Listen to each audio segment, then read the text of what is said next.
Samira pour Al-Alam News. Aujourd'hui en Iran, plusieurs nouvelles.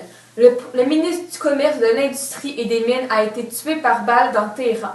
Sadfar Ramatabadi a été attaqué par un homme non identifié dans sa voiture à Sabana. Des coups ont été portés à la poitrine et à la tête. Les forces policières étaient présentes sur la scène lorsque l'ambulance est venue prendre le corps du ministre. Les coups de feu venaient de l'intérieur de la voiture, selon la police. Cependant, il n'y avait pas de traces de conflit dans la voiture.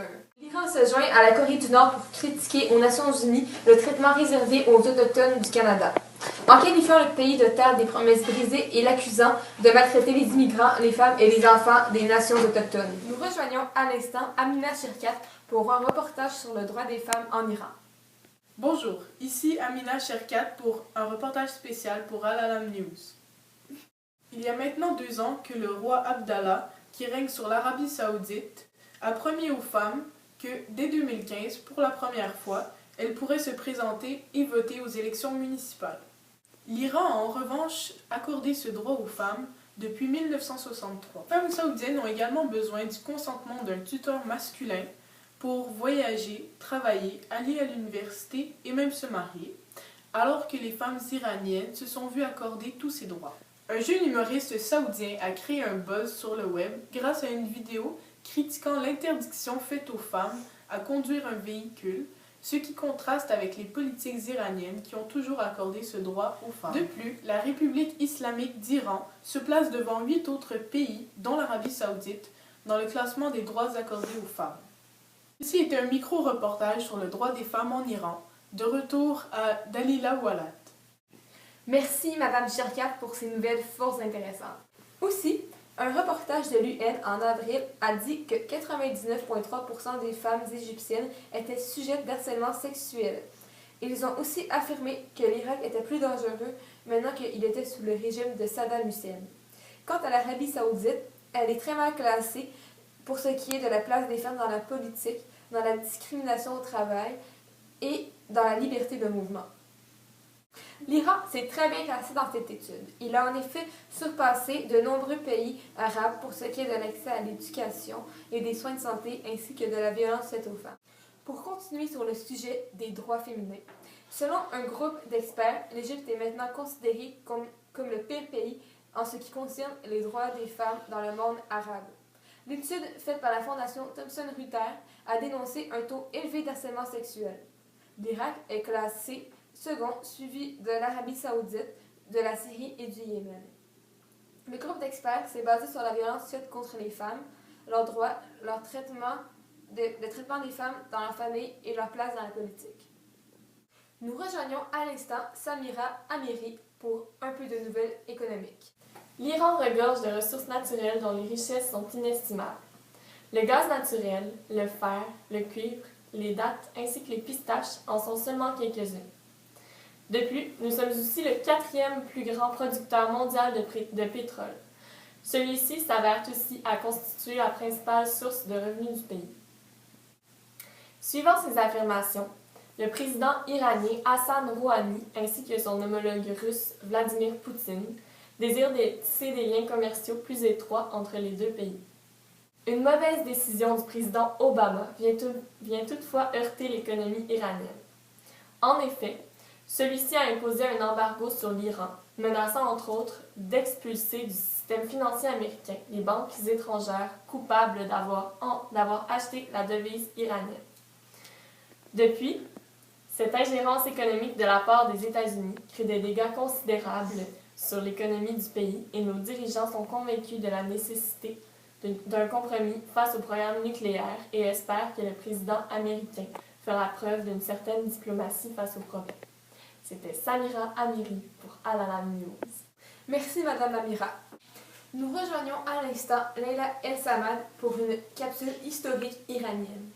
Ici Leila El-Samad pour Al-Alam News. Le 1er février 1979, l'ayatollah Khomeini remet l'Iran sur le droit chemin en proscrivant le mode de vie occidental, le capitalisme à l'américaine et tout ce qui concerne le Tcha. La loi coranique devient la seule et la meilleure façon de vivre. En 1982, l'ayatollah Khomeini refuse de déclarer forfait à l'Irak et désire continuer la guerre à tout prix. Au cours des années 90, les étudiants bouleversent l'État en réclamant une nation sans Dieu et sans signification. La nouvelle génération désire un pays avec des valeurs vides de sens. Khatami, incapable de tenir ses promesses, est confronté à d'importantes manifestations étudiantes organisées pour dénoncer les promesses non tenues du pouvoir. Ce mouvement étudiant creuse un fossé entre les étudiants et le régime religieux.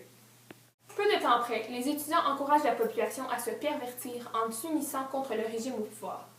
Les étudiants remettent en question l'utilité d'un guide suprême et tentent d'influencer le monde via les médias.